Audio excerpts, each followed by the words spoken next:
నిర్వహించిన ఈ సమావేశానికి విచ్చేసిన గౌరవ శాసనసభ్యులు పాసం సునీల్ కుమార్ గారికి, అలానే జగన్మోహన్ రెడ్డి గారికి, దశరథ రామరెడ్డి గారికి, భాస్కర్ రెడ్డి గారికి, అలానే వేదిక మీద ఆశీనులైన ఇతర పెద్దలకి, ఈ కార్యక్రమాన్ని ఇంత అద్భుతంగా నిర్వహించిన ARD association for rural development మరియు పర్యావరణ పరిరక్షణ యువజన సంఘం NGOsకి,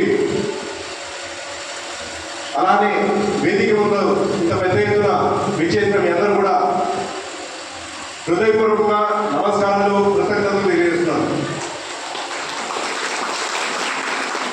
ఇప్పుడే చాలామంది పెద్దలు చాలా విషయాలు చెప్పారు.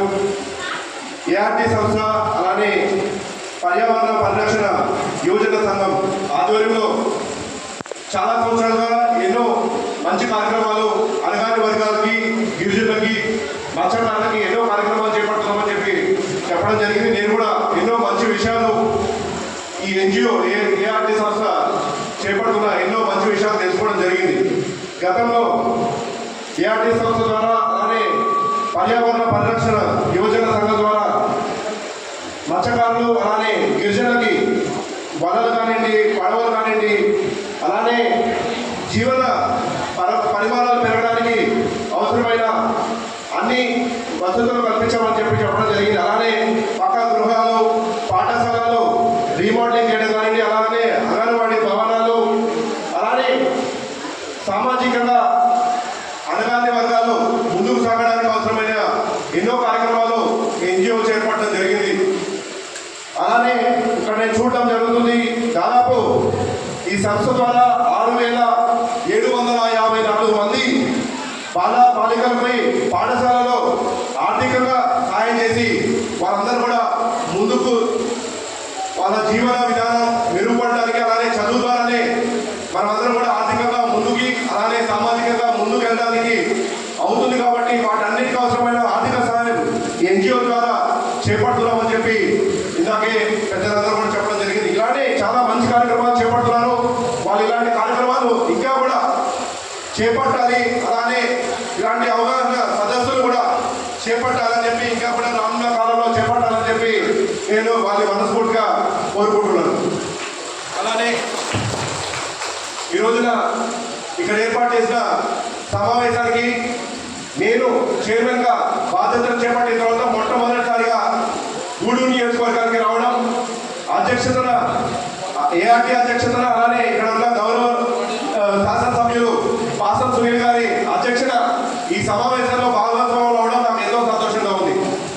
గౌరవ ముఖ్యమంత్రి వర్యులు నారా చంద్రబాబు గారు, అలానే డిప్యూటీ ముఖ్యమంత్రి వర్యులు, అలానే పర్యావరణ, సైన్స్ అండ్ టెక్నాలజీ, అడవి శాఖ మంత్రి వర్యులు పవన్ కళ్యాణ్ గారు, వీళ్ళందరూ పర్యావరణ పరిరక్షణ కోసం ఎంతగానో ఇప్పుడు వాళ్ళ మనసును పెట్టడం జరుగుతుంది. దానిలో భాగంగానే ఈ రోజున ఆంధ్రప్రదేశ్ పర్యావరణ పరిరక్షణ కార్పొరేషన్కి చైర్మన్గా నా మీద బాధ్యతలు పెట్టారు. యువ నాయకులు, యువగల అధినేత మా అన్నగారైన నారా లోకేష్ గారు, మంత్రివర్యులు, ఆయన కూడా పర్యావరణ పరిరక్షణ కోసం ఒక ప్రత్యేకమైన ప్రణాళికను రూపొందించి ఆ లక్ష్య సాధన కోసం ఎటువంటి సాయం కావాలన్నా సాయాన్ని నేను అందిస్తానని చెప్పి నన్ను ప్రోత్సహిస్తూ చైర్మన్గా నా పేరుని ప్రపోజ్ చేసి చైర్మన్గా నాకు అవకాశం కల్పించినందుకు ఆయన కూడా ప్రత్యేకంగా నేను కృతజ్ఞతలు తెలుపుకుంటాను. ఏ లక్ష్యంతో అయితే ముఖ్యమంత్రి వర్యులు నారా చంద్రబాబు గారు, అలానే ముఖ్యమంత్రి వర్యులు అయిన పవన్ కళ్యాణ్ గారు, మంత్రి వర్యులైన నారా లోకేష్ గారు ఏ లక్ష్యంతో అయితే నాకు ఈ బాధ్యతలు అప్పచెప్పారో ఖచ్చితంగా ఆ బాధ్యతని నిర్వహిస్తానని చెప్పి ఈ సభాముఖంగా నేను తెలియజేస్తున్నాను. ఆంధ్రప్రదేశ్ రాష్ట్రం మనము ఆర్థికంగా చాలా బలహీనంగా ఉన్నాం ఇవాళ విభజన తర్వాత. కానీ మనకి ఆంధ్ర రాష్ట్రానికి చాలా మంచి సంపద ఉంది. ఒక పక్కన మంచి పంట పొలాలు మనకి పండుతాయి, అలానే మనకి పెద్ద తీరం ఉంది. దాదాపు 900